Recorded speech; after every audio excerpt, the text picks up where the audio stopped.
ಓಂ ಸದ್ಗುರುನಾಥ ಶರಣಂ ಜಯ ಜಯ. ಓಂ ಸಚ್ಚಿದಾನಂದ ಶರಣಂ ಜಯ ಜಯ. ಎಲ್ಲರಿಗೂ ನನ್ನ ನಮಸ್ಕಾರಗಳು. ಜ್ಞಾನೇಶ್ವರಿ ಗೀತಾಮೃತ ಶ್ರೀಕೃಷ್ಣ ಅರ್ಜುನರ ಸಂವಾದ ರೂಪ. ಕೃಷ್ಣ ಪರಮಾತ್ಮನು ಅರ್ಜುನನಿಗೆ ಭಗವದ್ಗೀತೆಯನ್ನು ಅಥವಾ ಗೀತಾಮೃತವನ್ನು ವಿವರಿಸಿ ಹೇಳುವಾಗ ಜ್ಞಾನೇಶ್ವರಿ ಮಹಾರಾಜರು ಭಗವದ್ಗೀತೆಯನ್ನು ಶಿಷ್ಯರೊಂದಕ್ಕೆ ಶ್ರೋತೃಗಳಿಗೆ ವಿವರಿಸಿ ಹೇಳಬೇಕಾದ್ರೆ ಗುರುಭಕ್ತಿ ಹೇಗಿರಬೇಕು ಅನ್ನೋದನ್ನು ತಮ್ಮಲ್ಲಿರ್ತಕ್ಕಂಥ ಆ ಗುರುಭಕ್ತಿ ಭಾವನೆಯನ್ನು ಸಹ ಸೇರಿಸಿ ಹೇಳಿರ್ತಾರೆ. ಈಗ ಶಿಷ್ಯನು ಅಥವಾ ನಿಜವಾದ ಗುರುಭಕ್ತನು ತನ್ನ ಸೇವಾ ಕೈಂಕರ್ಯ ಹೇಗಿರಬೇಕು ಅನ್ನೋದನ್ನು ಮುಂದುವರಿಸ್ತಾ ಇದ್ದಾನೆ ಅನ್ನೋದನ್ನು ಕುರಿತು ಆತನ ಮನಸ್ಥಿತಿ ಹೇಗಿರ್ತದೆ ಅನ್ನೋದನ್ನು ಇಲ್ಲಿ ಮುಂದುವರೆದು ಹೇಳ್ತಾ ಇದ್ದಾರೆ. ಈಗ ಶಿಷ್ಯ ಅಂದ್ಕೊಳ್ತಾನೆ ಗುರುವಿನ ಭಕ್ತಿ, ಗುರುವಿನ ಸೇವೆ ತನಗೆ ಹೇಗೆ ಎಲ್ಲ ಇರಬೇಕು ಅನ್ನೋದಕ್ಕೆ. ಈ ದೇಹಕ್ಕೆ ಮರಣವಾದ ಮೇಲೂ ಸಹ ಗುರುಚರಣವು ತಗುಲುವ ನೆಲದಲ್ಲೇ ಈ ದೇಹವನ್ನು ಬೀಳಲಿ ಎನ್ನುವನು. ಬದುಕಿದ್ದಾಗ ಇಷ್ಟೆಲ್ಲ ಆಯಿತು, ಇನ್ನು ಈ ದೇಹ ಸತ್ತೋದ್ರೆ ಗುರು ತಿರುಗಾಡುವ ದಿನನಿತ್ಯ ನಡೆದಾಡುವ ಜಾಗದಲ್ಲಿ ನನ್ನನ್ನು ಹೂಳಬೇಕು. ಯಾಕಂದರೆ ನನ್ನ ಸಮಾಧಿ ಮೇಲೆ ಗುರು ಯಾವಾಗಲೂ ಹೆಜ್ಜೆಯನ್ನು ಇಟ್ಟು ತಿರುಗಾಡಬೇಕು ಅನ್ನೋ ಹಂಬಲವನ್ನು ಕೂಡ ಆತನು ಇಟ್ಕೊಳ್ತಾನೆ. ಈ ದೇಹವು ಸುಟ್ಟು ಬೂದಿಯಾದರೆ ಗುರುಚರಣವಿರುವ ಕಡೆಯಲ್ಲಿಯೇ ಬೀಳುವುದು. ಇನ್ನು ದೇಹವನ್ನು ಸುಟ್ಟುಬಿಟ್ರೆ, ಉಳ್ದನೆ ಸುಟ್ಟುಬಿಟ್ರೆ ಆ ಬೂದಿ ಗುರುಚರಣದಲ್ಲಿ ಹೋಗಿ ಬೀಳಬೇಕು. ಆ ರೀತಿಯಲ್ಲಿ ನಾನು ಬೂದಿಯಾಗಬೇಕು. ನಷ್ಟವಾದ ಶರೀರದ ಅವಶೇಷವಾದ ನೀರಿನ ಭಾಗವನ್ನು ಗುರುಚರಣವು ಸ್ಪರ್ಶ ಮಾಡುವ ಸ್ಥಳದಲ್ಲಿರುವ ನೀರಿನಲ್ಲಿ ಸೇರಿಸುವನು. ಪುನಃ ದೇಹದಲ್ಲಿರುವ ತೇಜ ತತ್ವವು ತೇಜದಲ್ಲಿ ಸೇರಲು ಆ ತೇಜದಿಂದ ಗುರುವರನಿಗೆ ಆರತಿ ಮಾಡುವೆನು. ನೋಡಿ, ದೇಹ ಅವಸಾನವಾದ ಮೇಲೆ ತೇಜಸ್ಸು, ಶರೀರದಲ್ಲಿರ್ತಕ್ಕಂಥ ತೇಜಸ್ಸಿನ ತತ್ವ ಇರ್ತದಲ್ಲ, ಅದು ಆರತಿಯಾಗಿ ಗುರುವಿನ ಪಾದ ಸೇವೆಯನ್ನು ಮಾಡಬೇಕು ಅಂತ ಗುರುವಿನಲ್ಲಿ ಶಿಷ್ಯನು ಈ ರೀತಿಯಾದ ಪ್ರಖರವಾದ ಭಕ್ತಿಯನ್ನು ಇಟ್ಕೊಂಡಿರ್ತಾನೆ. ಪುನಃ ಆ ತೇಜಸ್ಸು ಗುರುವರನ ಮಂದಿರದಲ್ಲಿ ಬೆಳಗುವ ತೇಜಾಂಶದಲ್ಲಿ ಬೆರೆತು ಹೋಗುವುದು. ಈ ಚೋದ್ಯವನ್ನು ನಾನು ಎಷ್ಟೆಂದು ವರ್ಣಿಸಲಿ? ಇದು ಅತ್ಯಂತ ಆಶ್ಚರ್ಯಕರವಾದ ಚೋದ್ಯ ಅಂದರೆ ಆಶ್ಚರ್ಯವಾಗಿ ಘಟಿಸ್ತದಲ್ಲ, ಅಚಾನಕ್ಕಾಗಿ ಘಟಿಸ್ತದಲ್ಲ, ಇಂಥ ಒಂದು ಮಾತಿಗೆ ಚೋದ್ಯ ಅಂತ ಕರೀತಾರೆ. ಆತನ ಶರೀರದಲ್ಲಿಯ ಪ್ರಾಣವಾಯು ಗುರುವರನ ಮೈ ಮೇಲೆ ಬೀಸುತ್ತಿರುವ ವಾಯುವಿನಲ್ಲಿ ಬೆರೆತು ಹೋಗುವುದು. ಇನ್ನು ಆತನ ಶರೀರದ ಆಕಾಶ ಭಾಗವು ಪರಿವಾರ ಸಹಿತವಾಗಿ ಗುರುವರನ್ನು ನಿವಾಸಿಸುತ್ತಿರುವ ಸ್ಥಳದಲ್ಲಿರುವ ಗಗನ ತತ್ವದಲ್ಲಿ ಸೇರಿ ಹೋಗುವುದು.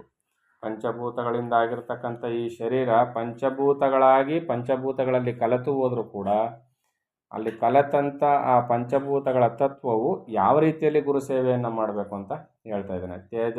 ತೇಜದಾಂಶ ಬಂದು ಆರತಿಯಾಗಿ ಬೆಳಗಬೇಕು, ಜಲದ ಅಂಶ ಗುರುಪಾದವನ್ನು ತೊಳಿಬೇಕು, ವಾಯುವಿನ ಅಂಶ ಗುರುವಿಗೆ ತಣ್ಣನೆಯ ಗಾಳಿ ಬೀಸಬೇಕು.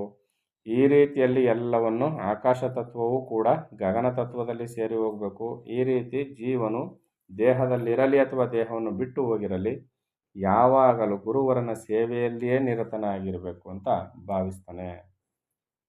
ಈ ರೀತಿ ಭಾವಿಸುತ್ತಾ ಲೋಕದಲ್ಲಿ ಗುರುವಿನ ಹೊರತು ಮತ್ತೊಬ್ಬರ ಸೇವೆಯನ್ನು ಮಾಡನು. ಗುರು ಸೇವೆಯೇ ಘನ. ಪುರಂದರದಾಸರು ಬರೆದಿದ್ದಾರಲ್ಲ, ಗುರು ಸೇವೆಯೇ ಘನ, ಪರಲೋಕ ಸಾಧನ. ಆ ತತ್ವವನ್ನು ಕೇಳಿಸ್ಕೊಳ್ಳಿ ಒಮ್ಮೆ, ಬಹಳ ಚೆನ್ನಾಗಿರ್ತದೆ. ಈ ರೀತಿಯಲ್ಲಿ ಗುರು ಸೇವೆಯನ್ನು ಮಾಡ್ತಾನೆ. ಕಲ್ಪಗಳು ಕಳೆದು ಹೋದರೂ ಗುರುಚರಣ ಸೇವೆಯಲ್ಲಿಯೇ ನಿರತನಾಗಿರುವನೆಂದು ಮನಸ್ಸಿನಲ್ಲಿ ನಿರ್ಧಾರ ಮಾಡಿಕೊಳ್ಳುವನು. ಯಾಕೆ ಗುರು ಸೇವೆಯನ್ನೇ ಯಾಕೆ ಅಷ್ಟೊಂದು ಮಾಡಬೇಕು? ಸೇವೆಯಲ್ಲಿ ಏನಿದೆ ಅಂದರೆ, ಈಗ ಮಾಲೀಕತ್ವವನ್ನು ಮಾಡ್ಬೋದು, ದಾಸತ್ವ ಮಾಡೋದು ಕಷ್ಟ.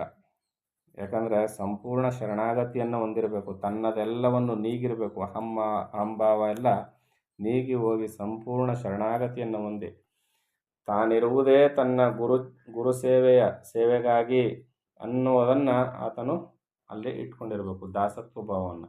ದಾಸತ್ವ ಭಾವ ಅಂದರೆ ನಾನು ಯಾಕೆ ಕೀಳರಿಮೆತನ ಬರಲಿಲ್ವ ಅಲ್ಲಿ ಅಂತ ಅಂದರೆ, ಇಲ್ಲಿ ಕೀಳರಿಮೆತನದ ಮಾತಲ್ಲ.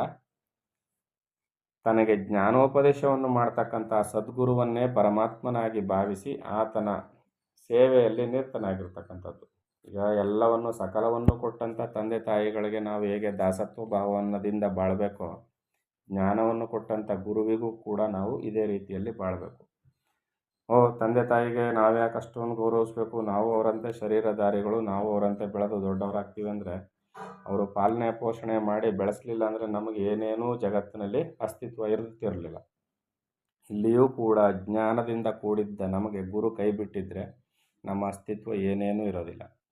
ತಂದೆ ತಾಯಿ ನಮಗೆ ದೇಹ ಪೋಷಣೆಯನ್ನು ಮಾಡಿದ್ರೆ ಗುರುವು ಜ್ಞಾನದ ಪೋಷಣೆಯನ್ನು ಮಾಡಿ ಜ್ಞಾನಿಯನ್ನಾಗಿ ಮಾಡಿ ದುಃಖ ನಿವಾರಣೆಯನ್ನು ಮಾಡ್ತಾನೆ. ಅದರಿಂದ ತಂದೆ ತಾಯಿಯಷ್ಟೇ ಪ್ರಾಮುಖ್ಯತೆಯನ್ನು ಗುರುವು ಅದಕ್ಕೂ ಮಿಗಿಲಾಗಿ ಪಡೆದುಕೊಳ್ತಾನೆ. ಅದರಿಂದ ತಂದೆ ತಾಯಿಯ ಸೇವೆಯಷ್ಟೇ ಗುರು ಸೇವೆಯನ್ನು ಕೂಡ ನಿಷ್ಕಳಂಕ ಭಾವದಿಂದ ಅತ್ಯಂತ ನಿರ್ಮಲವಾದ ದೃಷ್ಟಿಯಲ್ಲಿ ಮಾಡಬೇಕು. ಇನ್ನು ಆತನ ಗುರು ಸೇವೆಗೆ ಸ್ಥಳ ಕಾಲದ ಪರಿಮಿತಿಗಳನ್ನು ದಿನರಾತ್ರಿಗಳನ್ನು ಲೆಕ್ಕಿಸದೆ ಯಾವ ಕುಂದುಕೊರತೆಗಳನ್ನು ಮನಸ್ಸಿನಲ್ಲಿ ತಾರದೆ ಸೇವೆಯಲ್ಲಿ ಮಗ್ನನಾಗುವನು. ಇದಕ್ಕೆ ಒಂದು ಚಿಕ್ಕ ಉದಾಹರಣೆ ಅಂದರೆ, ಹೇಳ್ಕೊಳ್ಬಾರ್ದು ಆದರೂ ಕೂಡ ಎಲ್ಲರ ಗಮನಕ್ಕೆ ಬರುವಂತೆ, ನಾನು ಇಬ್ಬರು ಗುರು ಶಿಷ್ಯರನ್ನು ನೋಡಿದ್ದೆ ಹಳ್ಳಿಗಳ ಭಾಗದಲ್ಲಿ. ಗುರು ಮಲ ವಿಸರ್ಜನೆಗೆ ಬಯಲು ಕಡೆ ಹೋಗ್ತಾ ಇದ್ದ. ಆಗ ಶಿಷ್ಯನು ಒಂದು 9 ಕಲ್ಲುಗಳನ್ನ ಹದ ಮಾಡಿ ಇಟ್ಕೊಳ್ತಾ ಇದ್ದ. ಯಾಕೆಂದರೆ ಈ ಬಯಲುಸೀಮೆಯಲ್ಲಿ ಬಯಲು ಕಡೆ ಮಲ ವಿಸರ್ಜನೆಗೆ ಹೋದಾಗ ಆ 9 ಕಲ್ಲುಗಳಿಂದ ಗುದದ್ವಾರವನ್ನು ಸ್ವಚ್ಛಗೊಳಿಸಿ ಅನಂತರ ನೀರಿನಲ್ಲಿ ತೊಳಿಬೇಕು ಅನ್ನೋದು ಆಗಿನ ಕಾಲದ ವಾಡಿಕೆ ಪದ್ಧತಿಗಳಿತ್ತು. ಅದನ್ನು ಕಲ್ಲಲ್ಲಿರ್ತಕ್ಕಂಥ ಮಣ್ಣಿನ ಅಂಶವೆಲ್ಲವನ್ನು ತೊಡೆದು ಹಾಕಿ ಆ ಕಲ್ಲುಗಳನ್ನ ಹದ ಮಾಡಿ ಇಟ್ಕೊಳ್ತಾ ಇದ್ದ. ಗುರುವಿಗೆ ಅದನ್ನು ಕೊಡ್ತಾ ಇದ್ದ. ಗುರು ಅದನ್ನು ಸ್ವಚ್ಛಗೊಳಿಸಿಕೊಂಡ ನಂತರ ನೀರನ್ನು ಕೊಟ್ಟು ಅದನ್ನು ಕ್ಲೀನ್ ಮಾಡಲಿಕ್ಕೆ ಅಥವಾ ಶುದ್ಧಗೊಳಿಸಲಿಕ್ಕೆ ಅವಕಾಶವನ್ನು ಮಾಡಿಕೊಡ್ತಾ ಇದ್ದ. ಈ ರೀತಿಯಲ್ಲೆಲ್ಲ ಗುರು ಸೇವೆ ಸಾಗಬೇಕು. ಗುರು ಎಲ್ಲಾದರೂ ಪ್ರಯಾಣಕ್ಕೆ ಹೊರಟ್ರೆ ಗುರುವಿನ ಜೊತೆಯಲ್ಲಿ ಹೋಗೋದು, ಗುರುವಿನ ವಸ್ತ್ರಗಳನ್ನು ತೊಳೆದು ಹಾಕೋದು, ಆತನಿಗೆ ಮೈ ತಿಕ್ಕಿ ಸ್ನಾನ ಮಾಡಿಸೋದು, ಆತನ ಪಾದಗಳನ್ನ ಒತ್ತೋದು, ಇತ್ಯಾದಿ ಸೇವೆಗಳನ್ನೆಲ್ಲ ಮಾಡಿರ್ತಕ್ಕಂಥ ಅನೇಕ ಶಿಷ್ಯರುಗಳನ್ನ ಕೂಡ ನಾವು ನೋಡಿರ್ತೀವಿ. ಇವೆಲ್ಲವನ್ನು ಕೂಡ ಅಷ್ಟು ನಿರ್ಮಲ ಚಿತ್ತದಿಂದ ಮಾಡಬೇಕು, ಅಸಹ್ಯ ಪಟ್ಕೊಂಡು ಮಾಡೋದಲ್ಲ. ಮತ್ತು ಈ ಪದ್ಧತಿಗಳೆಲ್ಲ ಹಿಂದೆ ಇತ್ತು. ಈಗ ನನಗೆಲ್ಲ ಆಧುನಿಕತೆ ಇರಲಿಲ್ಲ, ಹಾಗೆಲ್ಲ ಇತ್ತು. ಇಂಥ ಟೈಮಲ್ಲಿ ಶಿಷ್ಯನು ತನ್ನ ಗುರು ಸೇವೆಯನ್ನು ಮಾಡಬೇಕು. ಗುರುದೇವರ ಆಜ್ಞೆ ಉಂಟಾದರೆ ಆಗಲೇ ಸ್ಫುರಣ ಶಕ್ತಿ ಉಂಟಾಗಿ ಬಲಿಷ್ಠತೆಯಿಂದ ಆಕಾಶಕ್ಕಿಂತಲೂ ಮಹತ್ತಾದ ಕೆಲಸವಾದರೂ ನಿಮಿಷಾರ್ಧದಲ್ಲೇ ಮಾಡುವನು. ಆ ಕೆಲಸ ಮಾಡುವಾಗಲೂ ಸಹ ಗುರುವಿನ ಆಜ್ಞೆಯಾಗುತ್ತಲೇ ಆತನ ಮನಸ್ಸನ್ನು ಇಂದು ಮಾಡಿ ಶರೀರವೇ ಮುಂದಾಗಿ ಓಡುವುದು ಮತ್ತು ಗುರು ಸೇವೆ ಇಚ್ಛೆಯಿಂದ ಮನಸ್ಸಿನೊಡನೆ ಸ್ಪರ್ಧಿಸುತ್ತಾ ಹಿಂದಿರಿಸಿ ಆ ದೇಹವು ತಕ್ಷಣವೇ ಆ ಕೆಲಸವನ್ನು ಮಾಡಿ ಮುಗಿಸುವುದು.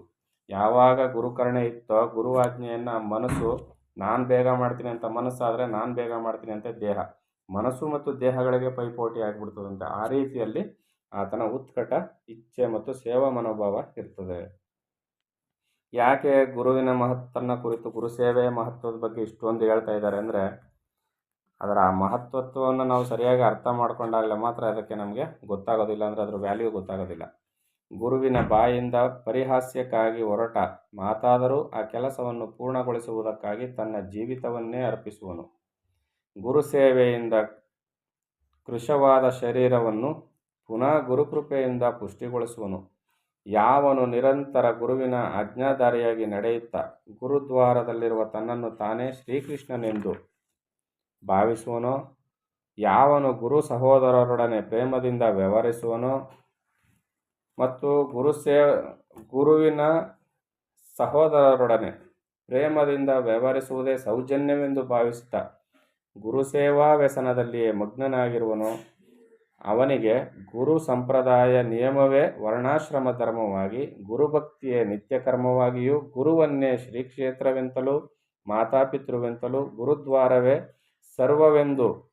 ಸರ್ವಸ್ವವೆಂದು ಅರಿತು ಗುರುವಿನ ಹೊರತು ಮತ್ತಾವುದರಿಂದಲೂ ಆತ್ಮಕಲ್ಯಾಣವಾಗಲಾರದೆಂದು ನಿಶ್ಚಯಿಸುವನೋ, ಯಾವನು ಗುರುಸೇವೆಯಲ್ಲಿಯೇ ಸಹೋದರರಂತೆ ವ್ಯವಹರಿಸುವನೋ, ಯಾವನು ಸದಾ ಬಾಯಿಂದ ಗುರುನಾಮವನ್ನೇ ಉಚ್ಚರಿಸುತ್ತಾ ಗುರುವಾಕ್ಯದ ಹೊರತು ಇತರ ಯಾವ ಶಾಸ್ತ್ರದಲ್ಲೂ ಲಕ್ಷ್ಯವಿಡನೋ, ಯಾವನು ತ್ರಿಭುವನದಲ್ಲಿರುವ ಸರ್ವ ತೀರ್ಥಗಳಿಗಿಂತಲೂ ಗುರುಪಾದ ತೀರ್ಥವನ್ನೇ ಶ್ರೇಷ್ಠವೆಂದು ನಂಬಿರುವನೋ, ಯಾವನು ಗುರುವರನ ಬಾಯಿಂದ ಎಂಜಲು ದೊರೆತರೂ ಸಹ ಅದನ್ನು ಗುರುಪ್ರಸಾದವೆಂದು ಸ್ವೀಕರಿಸಿ ಆನಂದದಿಂದ ಕುಣಿಯುವನೋ, ಯಾವನು ಗುರುವು ನಡೆಯುವಾಗ ಏಳುವಾಗ ಪಾದಧೂಳಿಯನ್ನು ಆತ್ಮಸಮಾಧಿಯಿಂದ ಲಭಿಸುವ ಮೋಕ್ಷ ಸುಖಕ್ಕಿಂತಲೂ ಹೆಚ್ಚೆಂದು ಭಾವಿಸಿ ಪ್ರೇಮ ಹೃದಯನಾಗಿ ಉತ್ಸಾಹದಿಂದ ಸ್ವೀಕರಿಸುವನೋ, ಆತನು ಗುರುವಿನ ನಿಜ ಸೇವಕನು ಶಿಷ್ಯನು ಆಗುವನು.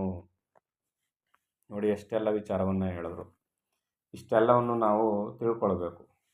ಯಾಕೆ ಇಷ್ಟೊಂದು ಗುರು ಸೇವೆಗೆ ಮಹತ್ವ ಕೊಟ್ಟು ಇಷ್ಟೆಲ್ಲ ವಿಚಾರವನ್ನು ಹೇಳ್ತಾ ಇದ್ದಾರೆ ಅಂದರೆ, ಈ ಎಲ್ಲ ಸರಳವಾದ ಪದಗಳಾದ್ರಿಂದ ನಾನು ಅದನ್ನು ಹೆಚ್ಚು ವಿಸ್ತಾರ ಮಾಡಿ ಹೇಳಲಿಕ್ಕೆ ಹೋಗೋದಿಲ್ಲ. ಸಂದರ್ಭ ಬಂದಾಗಷ್ಟೇ ಅಲ್ಲೊಂದು ಇಲ್ಲೊಂದು ಮಾತುಗಳು ಹೇಳ್ತೀನಿ ಅಷ್ಟೇ. ಅದರಿಂದ ಹೆಚ್ಚು ಆಸಕ್ತಿ ಕೊಟ್ಟು ಗುರು ಸೇವೆಯನ್ನು ಈ ರೀತಿಯಲ್ಲಿ ಮಾಡಬೇಕು ಅಂತ ಅರ್ಥ ಮಾಡಿಕೊಂಡ್ರೆ ನಾವು ನಿಜವಾಗಿಯೂ, ಕೆಲವ್ರಿಗೆ ಇದನ್ನೆಲ್ಲ ಕೇಳೋದಕ್ಕೆ ತಾಳ್ಮೆ ಇರೋದಿಲ್ಲ, ಇನ್ನು ಕೇಳಿ ಅಳವಡಿಸ್ಕೊಂಡು ಅದರಂತೆ ನಡೆಯೋದ ಭಾಗ್ಯ ಸಿಕ್ಬಿಟ್ರೆ ನಿಮ್ಮಂಥ ಭಾಗ್ಯವಂತರೇ ಇಲ್ಲ ಅಂತ ನಾನು ಅಂದ್ಕೊಳ್ತೀನಿ.